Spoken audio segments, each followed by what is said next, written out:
So when Tamar Braxton sang the hit song "If You Don't Want to Love Me, I Can Guarantee You," that she had absolutely no idea that it would be the anthem for her life. Tamar is now on marriage and divorce number 3.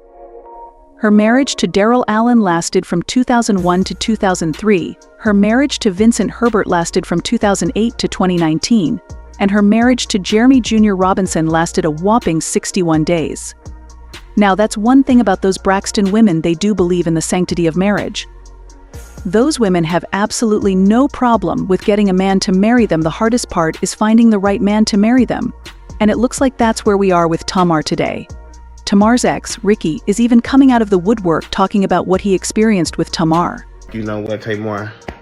You had me thinking I was crazy too. I see, you know what? It felt like a surviving Tamar moment. Men get mentally and physically abused too, because she just socked me in my jaw before. We are going to get into that messy situation, but first, we're going to break down this marriage license to show proof that these two attended premarital education just 6 weeks after he was canoodling with Miss Tommy Lee. I thought I was gonna let my man go because he took some crackhead to a basketball game. It's a good man, Savannah. He was canoodling with Miss Tommy Lee. That nigga ate my and I sent him on his way. And I married you after you ate somebody, whole booty sandwich.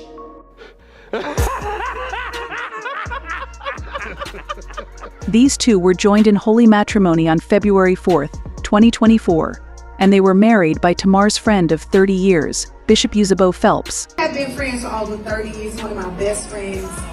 We really never lost contact in 30 years. At the time when they applied for their marriage license, Tamar had already had 2 marriages and 2 divorces, and Jeremy had had 1. The couple attended at least 6 hours of qualifying premarital education with board-certified psychologist Dr. Justin Dino on January 11, 2024, and this session included instruction involving marital issues which may include, but are not limited to, conflict management, communication skills, financial responsibilities, child and parenting responsibilities, and extended family roles. So the two were off to a good start, and then boom. Minus 61 days until the marriage was over. This my man. Everybody talking about my man. Show me and let people there, hoe. Jeremy filed for divorce on April 5, 2024, and according to this petition for divorce without minor children, the couple were married on February 4, 2024, in Smyrna, Georgia, and the parties separated around March 21, 2024. The reasons for the divorce are irreconcilable differences and the parties can no longer live together, and there is no hope for reconciliation. Now y'all know, I got a little boo whatever, right? We ain't gonna talk too much, we gonna put too much on it because we don't know what that is. I just decided I'm on whatever the fuck you on. You feel me? You say we together, we together. You outside, I'm outside. In the settlement agreement between Junior and Tamar, it says they must live separately. The parties may and shall at all times hereafter live and continue to live separate and apart. Each shall be free from interference, authority, and control, direct or indirect, by the other. Why all know Junior is an attorney, and he represented himself in this case. What I take this part as is, I'm going to be outside and you can go outside. I'm not going to bother you, and you don't bother me. She is to keep her cars, her real estate, her financial accounts, her furnishings, and he is to do the same. Now, neither one of them can apply for alimony because the marriage only lasted 61 days. She is to pay her own attorney fees, and of course I guess he will pay himself since he's representing himself. However, this was a very quick divorce.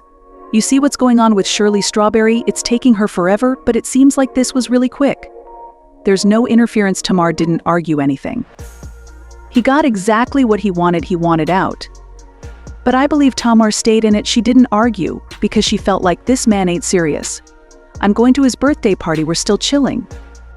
But then she finds out while she's in Turks and Caicos celebrating his birthday that the two are divorced. So I am thinking that, I am pouring into my marriage that is trouble, that, I want because I love my kids. I love my family. I love you. You know that. You just said you love me. So now all of a sudden, now we not, okay. This everyone knows Tamar Braxton absolutely loves birthdays, and if she gives you a gift, it is going to be the gift of all gifts. So the fact that she got this pendant, this chain, this presidential Rolex for Junior, and mind you, I've seen some of those Rolexes go as low as $10,000, but as high as $100,000, so why would she even give him that if she did not think? Or if he wasn't leading her on to thinking that there's a possibility that this marriage could still work? So we're not going to sit here and pretend that anybody is not going to drop a bag on a man or go to a city like Turks and Caicos if you didn't feel that there was a chance of reconciliation. And let's just be clear, I didn't ask myself. To no birthday parties. This person told me right over here at the St. Regis, I want you to be a part of my birthday. Now, if you seeing this, that, and the other, why you want me to come?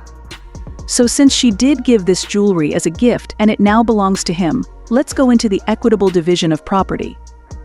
Household furnishings and personal property. Each party shall retain their personal items such as clothing, jewelry, toiletries, etc. All furniture and furnishings are deemed separate non-marital property in his or her personal possession, except as provided herein.